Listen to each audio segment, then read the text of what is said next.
भारतीय संविधान के महत्वपूर्ण अनुच्छेद अनुच्छेद 124 अनुच्छेद 124 उच्चतम न्यायालय की स्थापना और गठन के बारे में बताता है।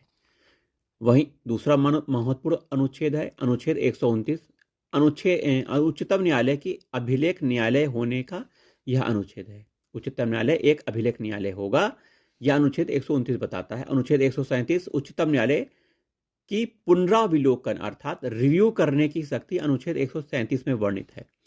आर्टिकल 143 सुप्रीम कोर्ट से परामर्श करने की राष्ट्रपति की शक्ति।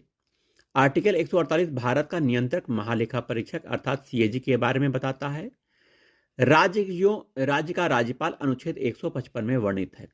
आर्टिकल 161 राज्यपाल के क्षमा आदि की और कुछ मामलों में दंड के आदेश के निलंबन परिहार लघुकरण की राज्यपाल की शक्ति के बारे में अनुच्छेद 161 बताता है। 162 राज्य की कार्यपालिका शक्ति का विस्तार बताता है। अनुच्छेद 164 राज्यपाल द्वारा मुख्यमंत्री की नियुक्ति, मुख्यमंत्री की सलाह पर अन्य मंत्रियों की नियुक्ति अनुच्छेद 164 ए में है।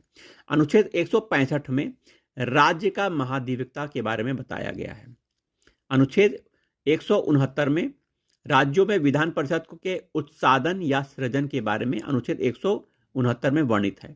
अनुच्छेद 174 राज्यपाल द्वारा राज्य विधानमंडल के समय समय पर सत्र बुलाने, उसके सत्रावसान करने और तथा विधानसभा को विघटित करने का अधिकार अनुच्छेद 174 में। अनुच्छेद 200 बहुत इंपॉर्टेंट है।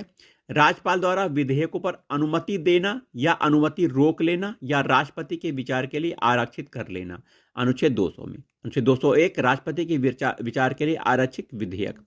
अनुच्छेद 213 बताता है विधानमंडल के विश्रांति काल में, मतलब सत्र न चल रहा हो, राज्यपाल की अध्यादेश जारी करने की शक्ति अनुच्छेद 213। 214 राज्यों के लिए उच्च न्यायालय सुप्रीम कोर्ट इन स्टेट। अनुच्छेद 215 उच्च न्यायालय का अभिलेख न्यायालय होना। अनुच्छेद 216 उच्च न्यायालयों का गठन। अनुच्छेद 217 उच्च न्यायालय के न्यायाधीशों की नियुक्ति और उसके पदों की शर्तें। अनुच्छेद 219 उच्च न्यायालय के न्यायाधीश द्वारा शपथ या प्रतिज्ञान। अनुच्छेद 226 उच्च न्यायालय की कुछ रिटें जारी करने की शक्ति। 226 के तहत यह प्रावधान दिया गया है। तो संविधान के महत्वपूर्ण अनुच्छेद हैं। आगे भी अच्छे वीडियो मिलेंगे। चलिए, नमस्कार।